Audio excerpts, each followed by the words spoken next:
Hello guys, तो कैसे आप सभी लोग। Welcome back to my channel Manoranjan my 95 plus पर। तो आज हम क्लास 10th का चैप्टर 8.1 का क्वेश्चन नंबर 10 सॉल्व करने वाले हैं। तो इसको सॉल्व करने से पहले मैंने क्वेश्चन नंबर 1 से लेके 9 तक सॉल्व करा चुका हूँ। अगर आपने उस वीडियो को नहीं देखा है तो उन सभी वीडियो को जाकर देख लीजिए, जिससे आपका कॉन्सेप्ट और भी अच्छे से क्लियर हो जाए। तो चलिए अभी इस वीडियो को शुरू करते हैं। तो अगर आप इस वीडियो पर नए हो तो लाइक और सब्सक्राइब जरूर करिए। तो देखिए क्वेश्चन नंबर 10 क्या कह रहा है। क्वेश्चन नंबर 10 जो है हमसे कह रहा है, यदि tan थीटा बराबर दिया हुआ है इसका मान 3/4, तो cos थीटा और sin थीटा का मान याद करना है। तो चलिए आसानी से हम इसको सॉल्व कर लेंगे। इसे कॉपी पे लेके चलते हैं। तो देखिए दोस्तों, क्वेश्चन नंबर 10 हमारा कुछ इसी प्रकार है। तो चलिए इसको सॉल्व करते हैं। तो इसको सॉल्व हम आसानी से कर लेंगे। पहले हम यहाँ लिख देंगे सॉल्यूशन। तो यहाँ पर देखिए हमारे पास पहले जो दिया है उसको हम लिख देंगे। यहाँ पर हमारे पास दिया हुआ है tan थीटा का मान दिया हुआ है 3/4। तो दोस्तों हम जानते हैं tan थीटा का सूत्र क्या होता है। tan थीटा का सूत्र होता है लंब बटा आधार। तो यहाँ हम पहले लिख देंगे लंब बटा आधार। तो देखिए दोस्तों हमारे पास लंब दिया हुआ है और आधार दिया हुआ है। तो चलिए इसका पहले फोटो बना लेते हैं।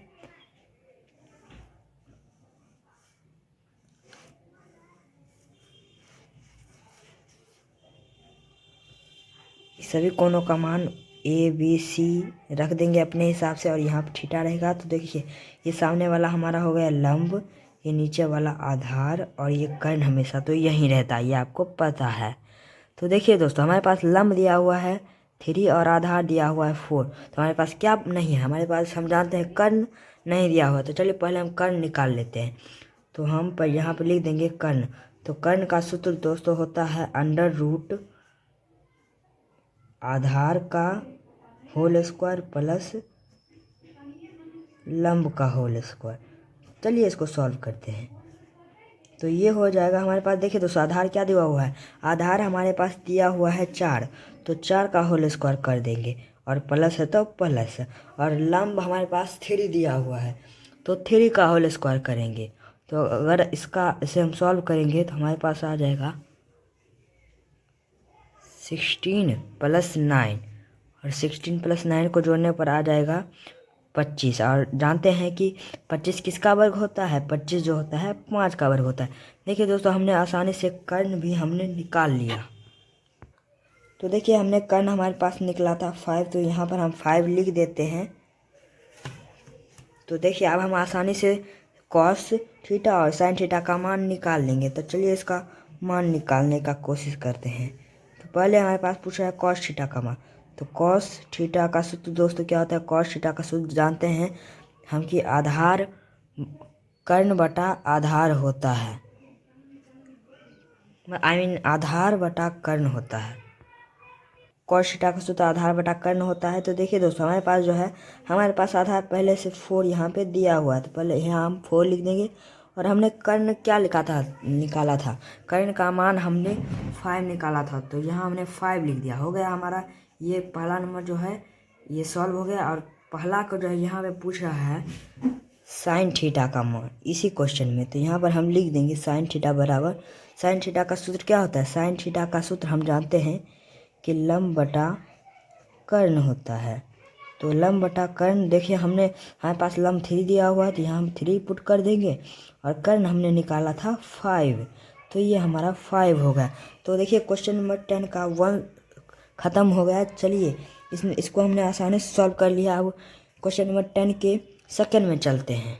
हाँ तो देखिए दोस्तों क्वेश्चन नंबर 10 का एक तो हमने आसानी से सॉल्व कर लिया, और क्वेश्चन नंबर 2 में देखिए कुछ इस प्रकार से है। यहाँ पर हमारे पास दिया हुआ है tan A का मान दिया हुआ 4/3।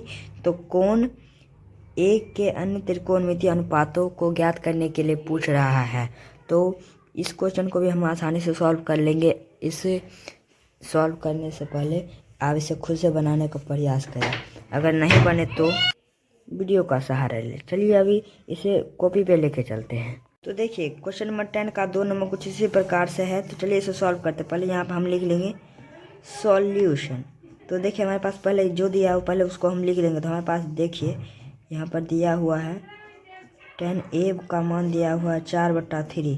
तो tan a का सूत्र क्या होता है? tan a का सूत्र होता है लंब बटा आधार। तो यहाँ हम लिख देंगे लंब बटा आधार। तो अब इसको हम पहले फोटो के रूप में तब्दील करेंगे। तो यहाँ पर हम पहले इसका एक फिगर बना लेंगे।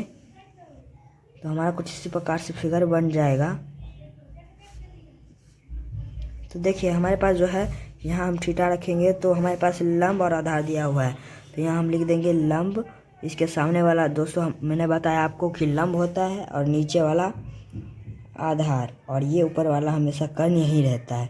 तो देखिए हमारे पास लंब दिया हुआ है 4 और आधार 3 दिया हुआ है, और हमारे पास क्या नहीं दिया हुआ है? तो हमारे पास जो है कर्ण नहीं दिया हुआ है। तो पहले जो है हम कर्ण निकाल लेंगे। तो कर्ण यहाँ पर लिख देंगे, और कर्ण का सूत्र हम जानते हैं कि कर्ण का सूत्र होता है अंडर रूट आधार का होल स्क्वायर प्लस लंब का होल स्क्वायर। तो इसको हम लिख देंगे। हमारे पास जो है आधार दिया हुआ है 3, तो 3 का होल स्क्वायर करेंगे, और प्लस और लंब दिया हुआ है हमारे पास 4, तो 4 का भी होल स्क्वायर करेंगे।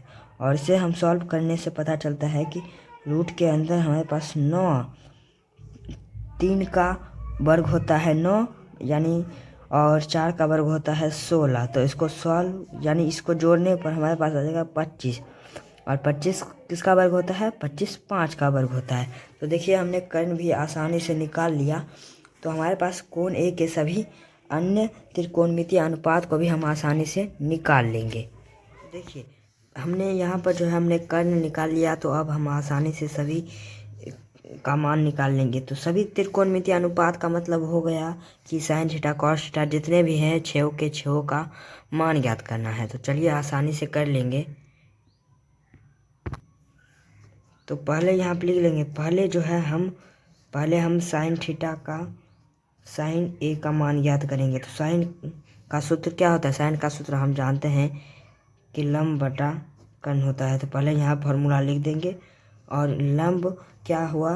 तो लंब हमारे पास जो है यहाँ पर साइड, यहाँ पर हमारे पास लंब दिया हुआ है 4, तो यहाँ पर हम 4 पुट कर देंगे। और कर्ण हमने निकाला था 5, तो ये हमारा 5 होगा। तो ये सॉल्व हो गया। और इसके बाद दूसरा हम सॉल्व करेंगे। इसमें हमको इसके बाद कॉस ए का मान ज्ञात करना होगा। तो कॉस का सूत्र क्या होता है? तो कॉस का सूत्र हम जानते हैं कि आधार बटा कर्ण होता है। तो यहाँ पहले हम लिख देंगे आधार बटा कर्ण। आधार यहाँ पर शॉर्ट फॉर्म में लिखा हुआ है। तो आधार हमारे पास 3 दिया हुआ है, तो यहाँ हम 3 लिख देंगे। और कर्ण हमने निकाला था 5, तो ये हमारा हो गया सॉल्व। तो इसके बाद बचा अब हमारा 3rd नंबर पे tan थीटा। तो tan थीटा का मान तो हमारे पास दिया हुआ है। तो इसके जगह पहले हम cot a का मान ज्ञात कर लेंगे। तो cot a का सूत्र होता है ठीक tan के सूत्र का उल्टा, यानी कि आधार बटा लंब। तो इसी आधार हमारे पास दिया हुआ है 3 और लंब हमारे पास है 4। तो ये हमारा सॉल्व हो गया। और तो अब बचा 4 नंबर पे अब कौन सा फार्मूला बचा? तो अब बचा हमारे पास कॉसेक। तो कॉसेक ए का सूत्र होता है कर्ण बटा लंब, यानी कि साइन का उल्टा होता है। तो कर्ण बटा लंब लिख देंगे। और कर्ण हमने निकाला था 5 यहाँ पे लिख देंगे। और लंब हमारे पास 4 दिया हुआ है, ये भी सॉल्व हो गया। तो इसी का अब बचा हमारे पास 5वां। तो इसमें बचा अब सिर्फ हमारे पास सेक है। तो सेक ए का सूत्र क्या होता है दोस्तों? तो सेक ए का सूत्र क्या होता है? आप जल्दी बताइए कमेंट में जाके, सेक थीटा का सूत्र क्या होता है? जल्दी।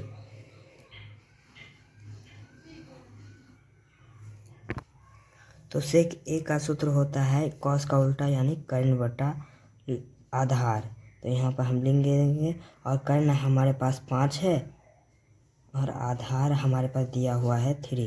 तो देखिए दोस्तों, क्वेश्चन नंबर 10 भी हमारा आसानी से सॉल्व हो गया। तो आशा करता हूँ कि आपको ये वीडियो अच्छा लगा होगा। अगर आपको इस वीडियो से कुछ भी सीखने के लिए मिला हो तो लाइक एंड सब्सक्राइब ज़रूर करिएगा, जिससे इससे रिलेटेड मैं वीडियो अपने यूट्यूब चैनल पर लाता रहता हूँ। धन्यवाद। मिलते हैं नेक्स्ट वीडियो में क्वेश्चन नंबर 11 को लेके। धन्यवाद।